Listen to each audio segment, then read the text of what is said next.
Rural World Productions wins big in state competition, Kentucky girls shatter the glass of STEM career fields, and our reporters rediscover a law school in Elizabethtown. All this and more on this month's Real Talk, and it all starts right now.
Hello, I'm Taryn Glover and welcome to this month's Real Talk. Over 10,000 students and educators filled Lexington's Convention Center and Rupp Arena for the 2018 STLP Conference.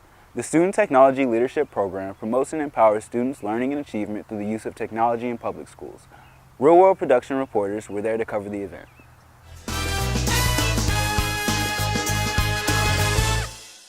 Today, we're here at STLP State Competition at Rupp Arena. Turnout is massive.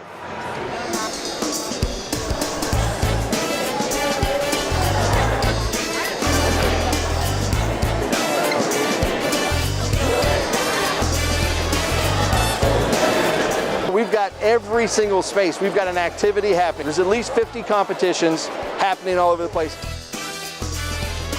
The thing about STLP is it is a sort of reaction to the influx and availability of technology across the state. Today we have a lot of competitions going on here today in Lexington, Kentucky, and as you'll be able to see, there's a whole lot of talent here.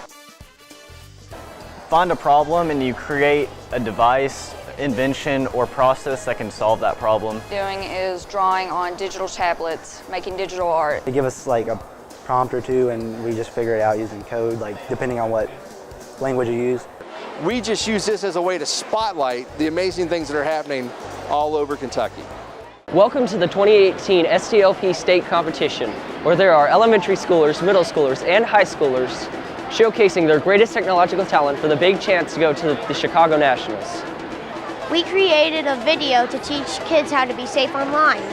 We are from Auburndale Elementary and our project is Compost. We first started this project when our teachers said our project should not just impact the school, but also the community. We came up with the idea of kids doing community service.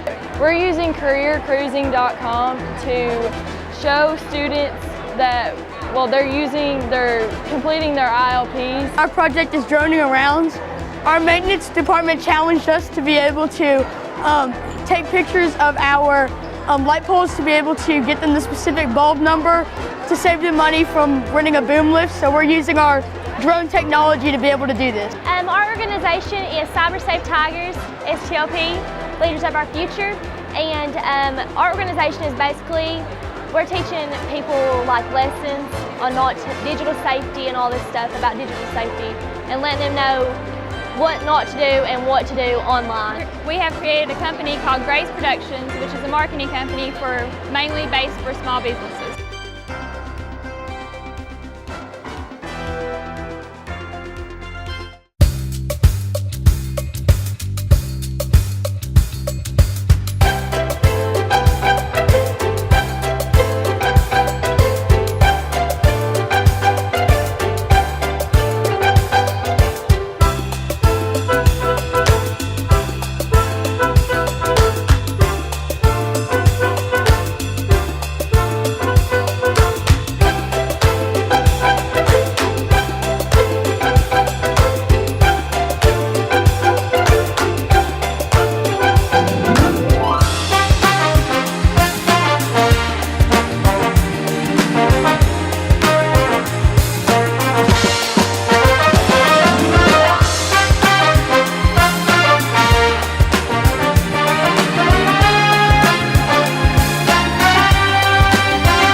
Our showcase team represented real-world productions at that conference, and we have been invited to also present at the International Society for Technology and Education conference this summer.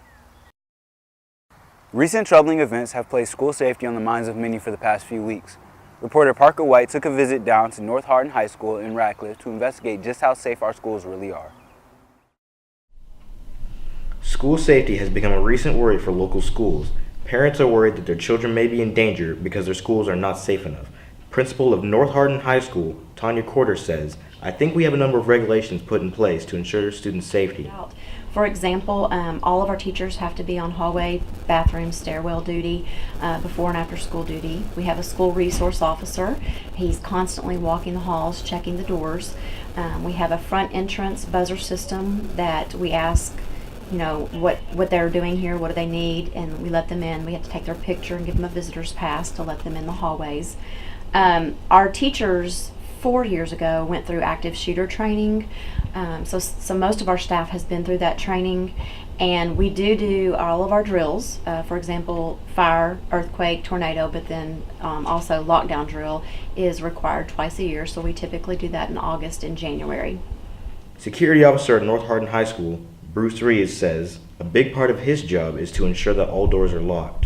And also to ensure that things are safe on the inside, so that periodically through the day you go through the hallways and making sure, reassuring that the doors are secured, and then also just making sure that there's not somebody in here that don't need to be in here, and if there's somebody here, then I usually question them whether they've checked in through the front office or not. Junior Emily Johnson says she would like to see the school do more to help students prepare for emergency situations. I would like to see more discussion on things that are happening and let the school treat us like adults with the situation, because these are real life situations that they're not talking about. Junior Jacob Way claims to feel safe, but there is more the school could do to ensure our safety.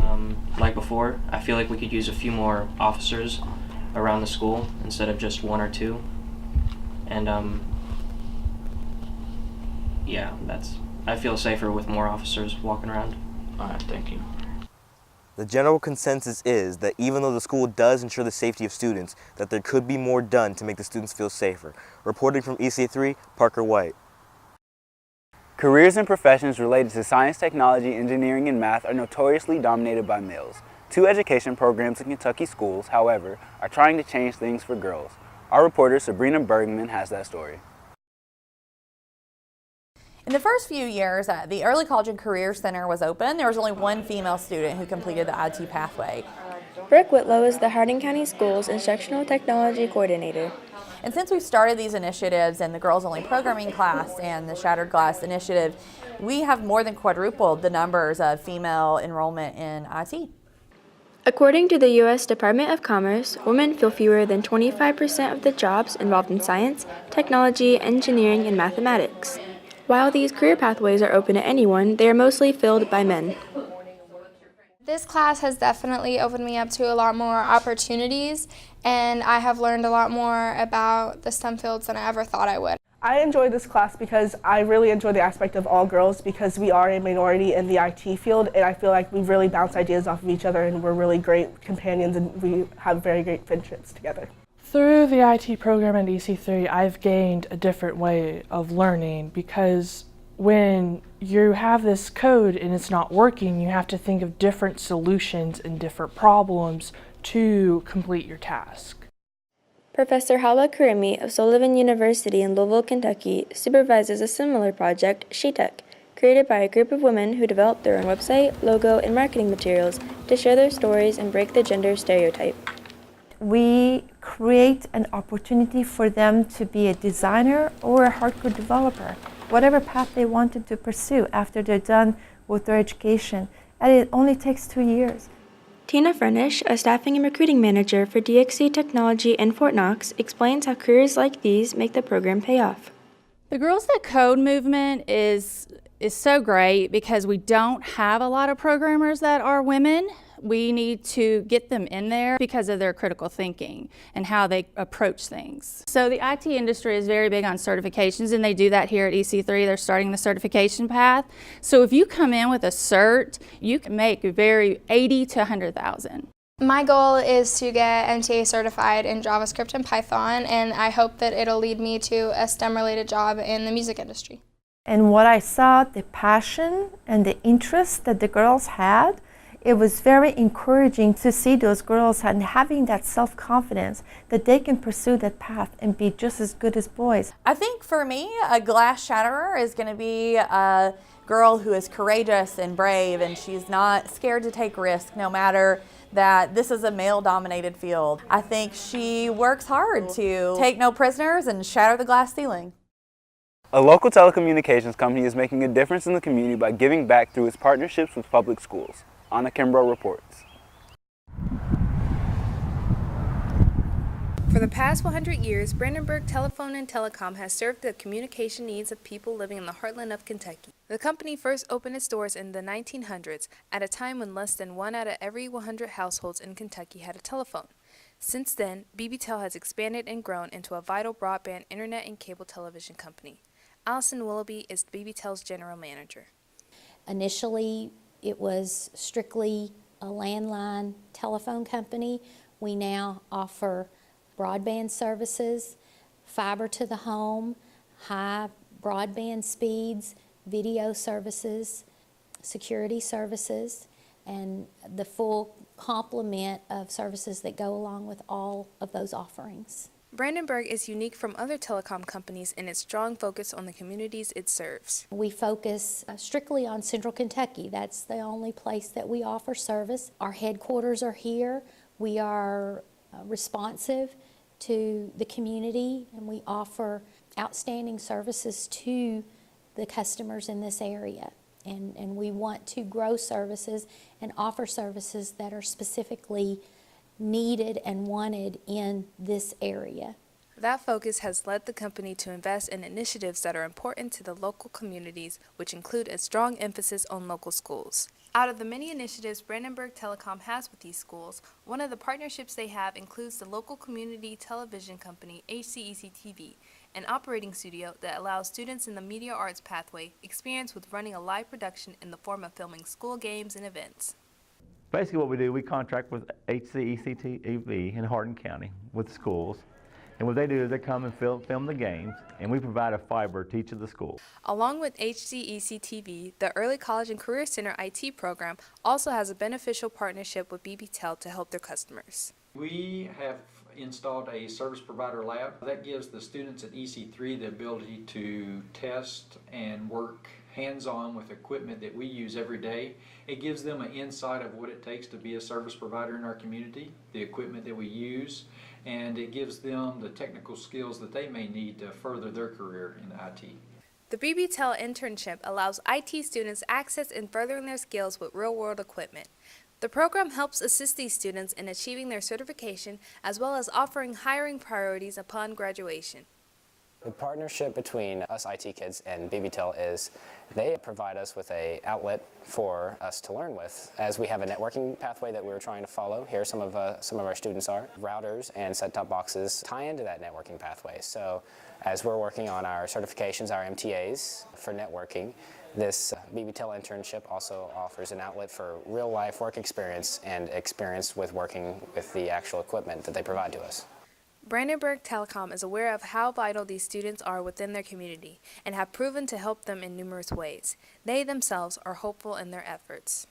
I think we here at BBTEL, we really see the emphasis as far as investing time and efforts into the youth of our communities. We realize that'll be future customers, that'll be future employees, that'll be future business leaders, and also future government officials in our community. Reporting from EC3, I'm Anna Kimbrough. What is there to do in Elizabethtown? That question is becoming easier to answer now that new entertainment venues are popping up all around downtown. Reporter Ryan Swiniger has that story. Elizabethtown, Kentucky isn't really a place you'd think of visiting, but that's changing due to the downtown area in Elizabethtown. Over the last 2.5 years, there has been an explosion of development in historical setting. Successful business hopefuls have been purchasing and revamping previously neglected buildings into beautiful, bustling hubs of culture and activity for the community. Marnie Claggett, owner of Claggett Photography, was one of the first to renovate and move in. She's seen a huge boom downtown with new visitors every day. I think it's kind of given this little don't know, a little spark. Like this is a place that a lot of people identify with from 20, 30 years ago, and to see it kind of coming back alive gives people pride in their town and in their community. Businesses like Claggett have been amazingly successful. New shops and restaurants have been constantly busy because of this new boom. And the more the boom increases, the more people are drawn to the revitalized downtown. One of the more recent additions is Raymond and Boone, whose co-owner Dina Willer says the rebirth of the downtown has really helped its success. In 5-6 years, we're going to see double the amount of businesses down here. There are currently construction going on for several buildings, and other places that are vacant are now being rented. So this is just the beginning. The momentum of these improvements aren't showing any signs of slowing down. It seems as though new projects are popping up every day. Just recently, the J.J. Newberry building was demolished to make way for a cleaner building, as well as the Dreamery ice cream shop. Strong high school sports programs have a tremendous impact on the lives of their students. One such program involving the school that closed its doors in 1969 was the focus of a documentary I produced this past month with the help of reporters John Letson and Amy Loomis. This law school was the home of the mighty Elizabethtown Catholic Knights basketball team. We are the Knights, mighty, mighty Knights. Everywhere we go, people want to know who we are, so we tell them we are the Knights. Friday nights, nothing else was planned. You went to high school basketball. If you wanted to have a dance, you had it on Saturday night. Friday night was high school basketball. The E-Town Catholic Knights legacy will always be talked of.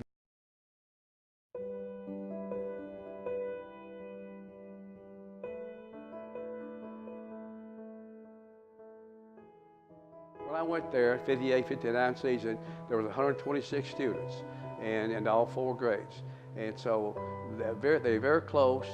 They're smart. When I teach them something in the classroom or on the basketball floor, they retained it, and they were easily coached. Well, the biggest things we had was the ability of the students. Coach McLean I don't think he ever cut anybody from the team. But he'd tell you if you needed more work on something, and most of the guys knew what they needed to do. We didn't practice on campus, we practiced at the Armory. And the kids would run down there. The coach would always be at that front door, and he would welcome each of them into practice. And he taught them, and there were always life lessons taught, that it was more than basketball, because to be honest with you, who cares who won in 1960 or 61? But what those kids learned made who they were the rest of their lives. And I learned that from Coach McLean.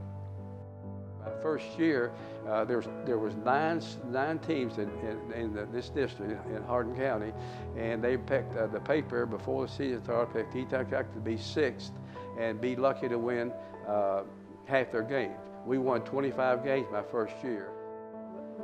With the success, the more we played, it seemed like the closer we got. We won 264 games in 10 years.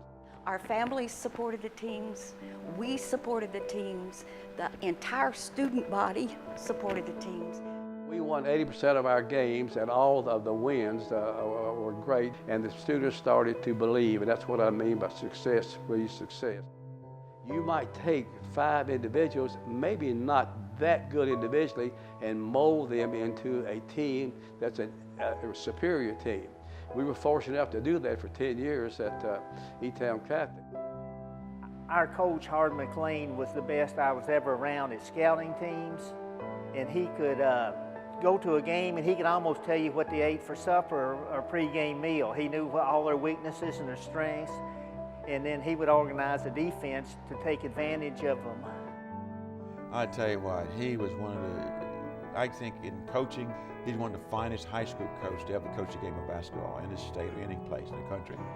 And he had very good teams, good talent players, but he was very difficult to beat because he was ahead of his time in coaching.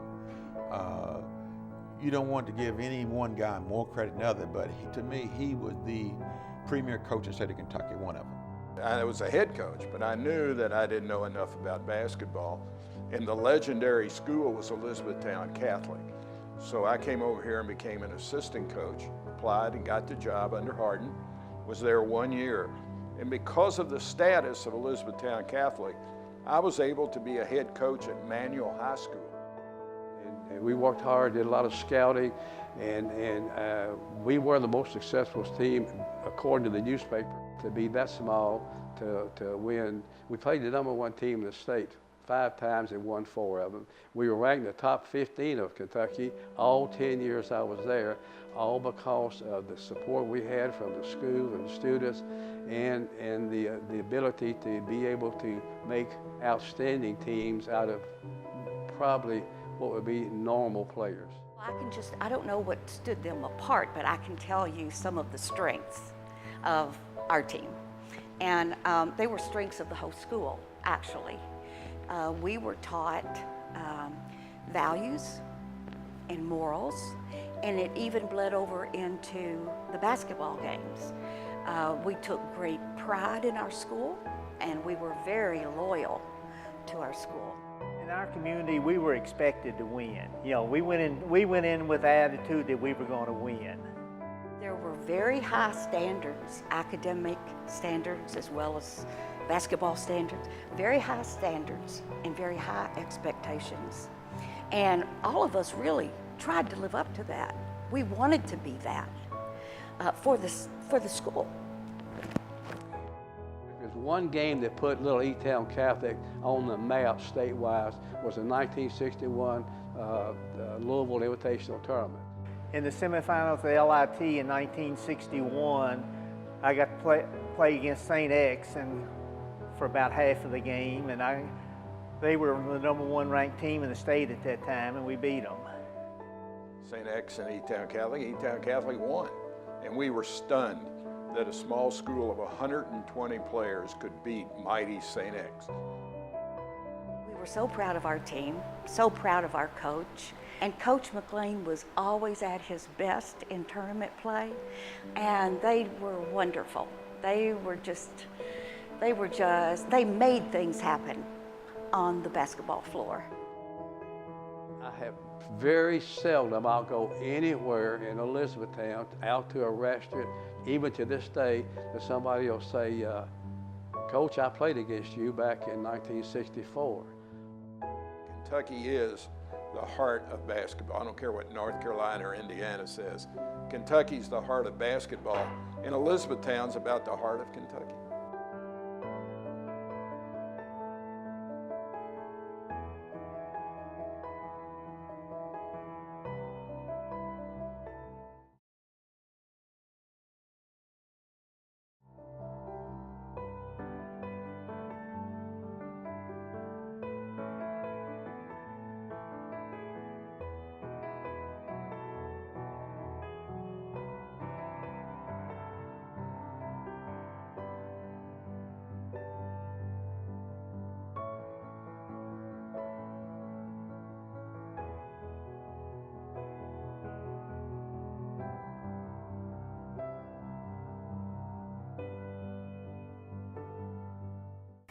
We were excited to learn that the law school was selected as the winner of the 2018 Kentucky High School Basketball Hall of Fame documentary competition.